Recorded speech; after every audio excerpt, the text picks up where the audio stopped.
فجر کا وقت شروع ہو جاتا ہے، یہ اللہ کی طرف سے ندا آتی رہتی ہے۔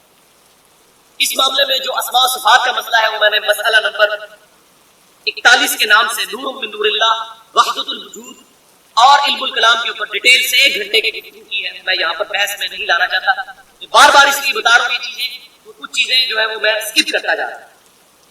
تو یہ سیدنا عمر فاروق رضی اللہ تعالیٰ کا فرمان عین ان احادیث کے مطابق ہے اور آپ صلی اللہ علیہ وسلم اور اللہ کی منشا کے مطابق، لہٰذا اب یہاں پر 2 آپشن بنے، اب ان کو سمجھ جانا، یہ سب سے اس کا امپورٹنٹ کنکلوژن ہے قیام اللیل۔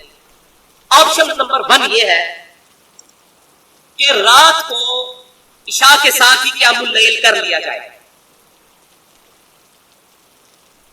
اور اسی میں افضل یہ ہے کہ رات کے آخری پہر میں جماعت کے ساتھ قیام اللیل کیا جائے، جو ہمارے یہاں پر پاکستان کے اندر صرف اہل سنت میں سے اہل حدیث ہیں جنہوں نے الحمدللہ اس سنت کو زندہ رکھا، اور میں اس میں ان کو اپریشیٹ کرتا ہوں۔ ہمارے بریلوی اور دیوبندی بھائیوں کو بھی یہ چاہیے کہ اس سنت کو زندہ کریں کہ رات کے آخری حصے میں قیام اللیل کا، تراویح کا، تہجد کا یا وتر، چاروں نام ایک پر بولے جاتے ہیں، اس کا اہتمام رات کے آخری حصے۔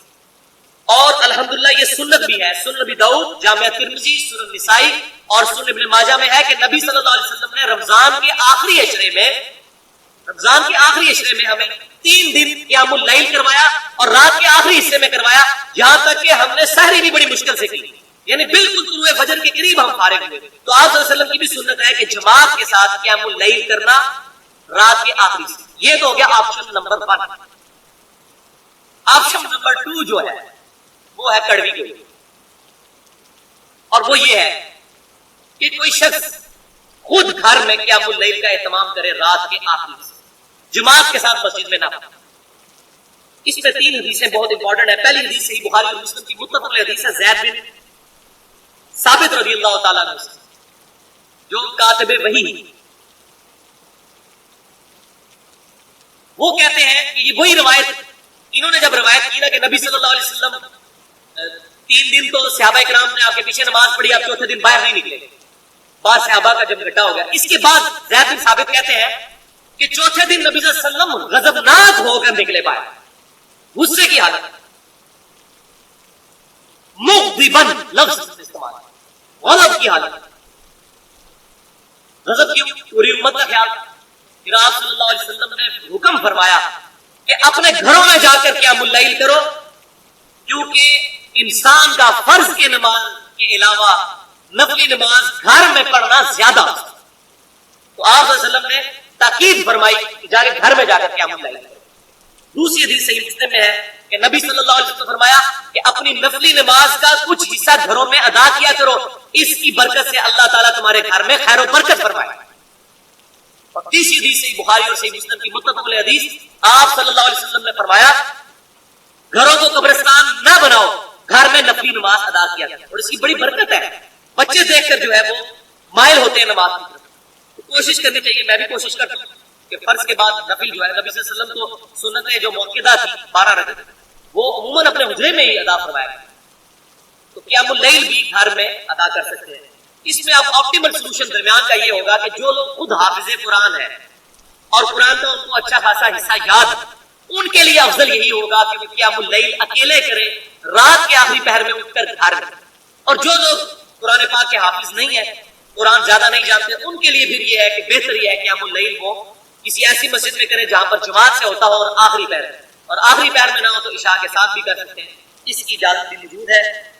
لہٰذا ہمارے جو اہل تشیع بھائی کے اندر یہ معاملہ آیا کہ وہ تراویح جماعت کے ساتھ مسجد میں ادا نہیں کرتے، گھروں میں وہ نوافل کا اہتمام کرتے ہیں قیام اللیل کا رمضان کی آخری راتوں میں، تو ان کا معاملہ بھی ہم اہل سنت کے ہاں بھی ان پر کوئی گرفت نہیں کی جا سکتی۔ یہی وجہ ہے الحمدللہ حرمین شریفین میں میری 3 دفعہ حاضری ہوئی، ایک دفعہ 2005 میں جب میری حاضری ہوئی، 2002 میں رمضان مبارک کا مہینہ تھا، تو قیام اللیل جب رمضان کا ہو رہا ہوتا ہے تو اس دوران بھی لوگ طواف کر رہے ہوتے ہیں، وہ طواف نہیں رکواتے، یہ نفلی عبادت ہے، لوگ اپنی قیام اللیل بھی کر رہے ہوتے ہیں جماعت کے ساتھ امام کعبہ کے پیچھے، اور مطاف پورا خالی کیا ہوتا ہے انہوں نے تاکہ لوگ طواف بھی کریں، کوئی ان کو تان نہیں کرتا کہ آپ یہاں طواف بھی کر رہے ہیں جا کے تراویح پڑھیں۔ اور یہاں بدبختی ہمارے ملک میں یہ مشہور ہے کہ جس نے قیام اللیل نہ کیا وہ روزے نہیں رکھ سکتا صبح، یہ بھی جھوٹ ہے، یہ بھی لے لیں ان کے لیے فقیہ کے بخاری اور مسلم کی متفق علیہ حدیث ہے۔ وہ جو حدیث میں نے بیان کی تھی کہ حضرت ابو ہریرہ رضی اللہ تعالیٰ کہتے ہیں کہ نبی صلی اللہ علیہ وسلم کے مبارک زمانے میں اسی طرح انٹینڈڈ معاملہ رہا. پھر سیدنا ابوبکر کے زمانے میں بھی لوگ اپنی اپنی پڑھتے تھے قیام اللیل. پھر سیدنا عمر کے شروع کے دور میں بھی, اور پھر بعد میں سیدنا عمر نے یہ معاملہ شروع کیا. اس میں الفاظ ہے کہ نبی صلی اللہ علیہ وسلم ہمیں صرف رمضان میں قیام اللیل کی ترغیب دلایا کرتے تھے, حکم نہیں فرماتے تھے اور نہ تاکید کرتے تھے. یہ کوئی فرض نہیں ہے نہ کوئی واجب, کوئی نہ بھی پڑھے گناہگار نہیں ہو. لیکن یہ کہنا جی جنہیں تراویح نہیں پڑھی اور روزہ نہیں لا سکتا, یہ جھوٹ ہے. یہ تو میرا خیال ہے موضوع نے چندہ اکٹھا کرنے کے لیے شاید یہ بات پور کی ہے کہ مسجد میں آئے گے تو تب چندہ دیں گے. یہ اب اس کی کنکلوژن کی طرف آتے ہیں کہ یہ مسئلہ بالکل واضح ہو گیا کہ قیام اللیل 11 رکعت ہے, 2 جمع 2 جمع 2 جمع 2 جمع 2 اور آخر میں 1. چاہے آپ اس کو 10 رکعت نوافل اور 1 وتر کہہ لیں یا 8 رکعت نوافل اور 3. اب اس میں 12ویں حدیث جو اس کانٹیکسٹ میں آخری حدیث ہے وہ الموطا امام مالک میں جو سیدنا عمر پہ جھوٹ باندھا جاتا ہے کہ حضرت عمر نے 20 تراویح شروع کروا دی. یہ آپ اکثر سنتے ہو, یہ جی صحابہ کو نہیں مانتے ہیں کہ حضرت عمر نے 20 تراویح شروع کی تھی. ان ظالموں سے پوچھیں سیدنا عمر نے کب 20 تراویح شروع کروائی, ان کی جرت تھی کہ وہ یہ کام کرتے ہیں. ایک ہی روایت ہے صحیح سند کے ساتھ الموطا امام مالک میں, بخاری اور مسلم کی سند پہ. پہلے امام مالک وہی حدیث لے کے آئے ہیں جو امام بخاری رحمۃ اللہ علیہ لے کر آئے ہیں, وہی جو 2010 نمبر حدیث کے سیدنا عمر رضی اللہ تعالیٰ رمضان کی رات آئے اور فرمایا کہ کیوں نہ میں ان کو ایک امام پر جمع کر دوں, اور پھر سیدنا ابی بن کعب کی ڈیوٹی لگائی کہ لوگوں کو نماز پڑھائیں قیام اللیل رمضان. امام مالک پہلے یہ روایت لے کے آئے, پھر اس سے اگلی روایت اور لے کر آئے, وہ بھی بخاری کی شرط کی, بخاری سے پہلے لکھی گئی ہے موطا امام مالک, سند ہوئی. امام مالک رحمۃ اللہ علیہ یہ حدیث لے کر آئے کہ سیدنا عمر فاروق رضی اللہ تعالیٰ عنہ نے ابی بن کعب کو, وہی جو صحیح بخاری میں بھی نام موجود ہے, اور سیدنا تمیم داری کو رضی اللہ تعالیٰ عنہ, ان دونوں کی ڈیوٹی لگائی کہ لوگوں کو رمضان میں 11 رکعت پڑھایا کرے, اور امام ایک ایک رکعت میں 100 آیات تلاوت کیا کرتا تھا, اور ہم لوگ بمشکل سحری کے قریب ہی قیام اللیل سے فارغ ہوا کرتے تھے, اور بعض لوگ لکڑی کے سہارے کھڑا ہوا کرتے تھے قیام اللیل سننے کے لیے, کیونکہ مقصد تو قرآن سننا ہے. تو یہ حدیث ہے الموطا, اس میں 3 راوی. امام مالک نے سنا ہے محمد بن یوسف. محمد بن یوسف تابعی ہیں اور صحیح بخاری اور صحیح مسلم کے راوی ہیں, اور یہ نواسے ہیں سیدنا صائب بن یزید رضی اللہ تعالیٰ عنہ صحابی کے, جو 91 ہجری میں فوت ہوئے. نبی صلی اللہ علیہ وسلم کے ساتھ انہوں نے حج کیا 8 سال کی عمر میں. صائب بن یزید کے یہ نواسے ہیں محمد بن یوسف, اور یہی روایت جو بخاری اور مسلم میں بھی موجود ہے کہ صاحب یزید رضی اللہ تعالیٰ عنہ کہتے ہیں کہ میں بچہ تھا 8 سال کا, میں نے حضور کے ساتھ حج کیا. اس حدیث کی سند وہی ہے جو الموطا امام مالک کی ہے, یعنی امام مالک نے سنا محمد بن یوسف سے, محمد بن یوسف نے سنا صاحب یزید رضی اللہ تعالیٰ عنہ سے صحابی سے, ایک ہی تابعی ہے بیچ میں. لہٰذا یہ سونے کی مور گولڈن چین کے ساتھ روایت ہے الموطا امام مالک کے اندر 11 رکعت, اور الحمدللہ کوئی مائی کا لال اس روایت کو ضعیف نہیں کہتا. ایون مفتی احمد نعیمی صاحب جو بریلوی ہیں انہوں نے بھی جال حق میں اس روایت کو ایڈریس کیا, کہتے ہیں یہ روایت تو بالکل صحیح ہے لیکن حضرت عمر کو اصل میں بھلیکھا لگ گیا, انہوں نے پہلے 11 شروع کرائی ہے بعد 20 کر دی, وہ کتنی ہے جی ان کو دھوکہ لگ گیا, پہلے انہوں نے 11 شروع کرائی بعد میں 20 کروا دی, یعنی روایت کو وہ بھی ضعیف نہیں کہتا. اس کے بعد ایک اور منقطع روایت بھی امام مالک لے کر آئے ہیں کہ یزید بن رومان کہتے ہیں رحمۃ اللہ علیہ کہ سیدنا عمر کے زمانے میں لوگ 23 رکعت ادا کرتے تھے, 20 رکعت نوافل قیام اللیل کے اور 3 وتر.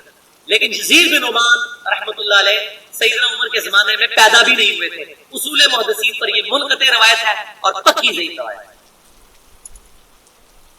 خود بریلوی اور دیوبندی حضرات کے مشترکہ ممدوح ملا علی قاری المتوفا 1014 ہجری, جنہوں نے مشکات المصابیح کی شرح لکھی ہے مرباط المفاتیح, اس کی جلد 3 صفحہ 382 پر حدیث نمبر 1303 کے تحت لکھتے ہیں کہ ان تمام باتوں کا حاصل یہ ہے کہ قیام رمضان نبی صلی اللہ علیہ وسلم سے 11 رکعت کی ثابت ہے رمضان مبارک میں, اور یہی آپ کی سنت. ملا علی قاری وہ لکھ رہے ہیں, حنفی عالم, بلکہ انور شاہ کاشمیری المتوفا 1352 ہجری جو دیوبند مدرسے کے پہلے شیخ الحدیث تھے, جن کے پوتے جو ہیں عتیق الرحمان شاہ صاحب الحمدللہ اہل سنت کے منہج پر, صحاب الحدیث کے منہج پر آ چکے ہیں, انہوں نے کتاب و سنت کا منہج اختیار کر لیا. پہلے دیوبند کے مفتی انور شاہ کاشمیری وہ اپنی صحیح بخاری کی شرح فیض الباری میں لکھتے ہیں, اور جامعہ ترمذی کی شرح العرف الشذی میں لکھتے ہیں. فیض الباری جلد 2 صفحہ 420 پر, اور العرب الشذیذ جلد 1 صفحہ 166 پر بڑا صحیح انہوں نے طرف کا اظہار کیا. وہ کہتے ہیں اس بات کو مانے بغیر چارہ ہی نہیں ہے کہ تہجد، قیام اللیل، وتر اور تراویح ایک ہی نماز کے 4 نام ہیں اور نبی صلی اللہ علیہ وسلم سے 11 رکعت سے زیادہ ثابت نہیں. جادو وہ سر چڑھ کر. تو بھائیو اصل جھگڑا یہ نہیں ہے کہ 20 رکعت پڑھی جائے یا 30 رکعت یا 40. اصل یہ ہے کہ نبی صلی اللہ علیہ وسلم نے 11 رکعت پڑھی. اس سے زیادہ اگر کوئی نوافل کے طور پر پڑھ لے تو جائز ہے، ہم اس کو غلط نہیں کہتے.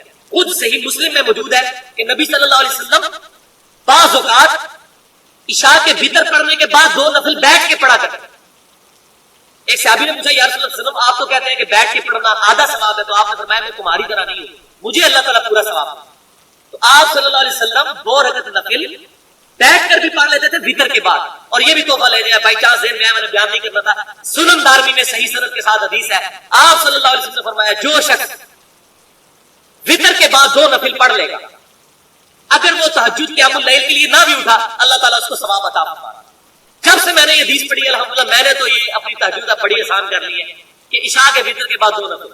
اور مسند امام احمد میں ہے کہ آپ صلی اللہ علیہ وسلم ان 2 نفلوں میں پہلی رکعت میں اذا زلزلت الارض زلزالها اور دوسری رکعت میں قل یا ایھا الکافرون پڑھتے تھے. یہ بھی یاد کر یہ تحفہ لے جائے تہجد پورا سال پڑھنے کا. آپ نے فرمایا آنکھ کھل گئی تو ٹھیک، ورنہ اللہ تعالیٰ تمہارے لیے تہجد کا ثواب لکھ دے گا.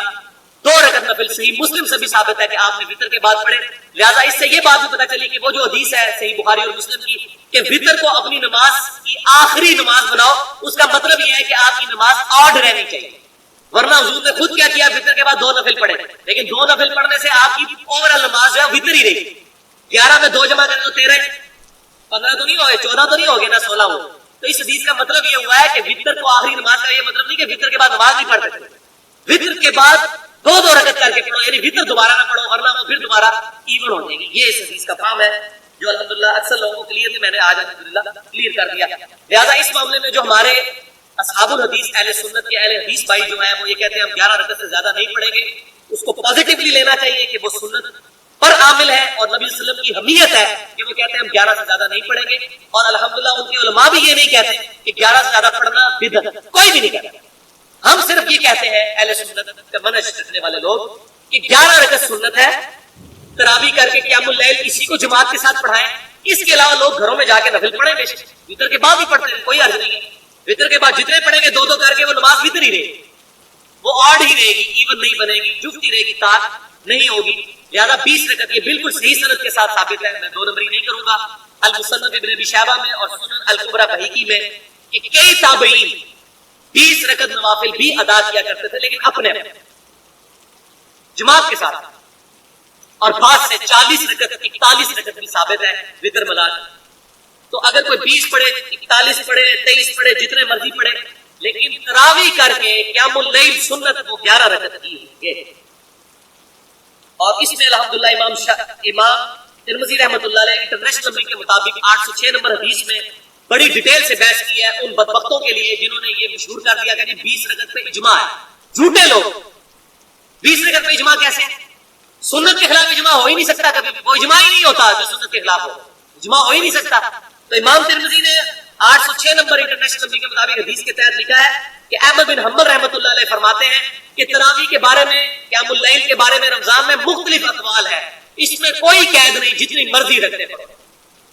اور امام شافعی رحمۃ اللہ علیہ کا قول صحیح سند کے ساتھ مختصر قیام اللیل، امام محمد بن نصر المروزی رحمۃ اللہ علیہ المتوفا 294 ہجری جو پہلے 300 سال کے محدثین میں سے ہیں، انہوں نے قیام اللیل میں کتاب لکھی ہے.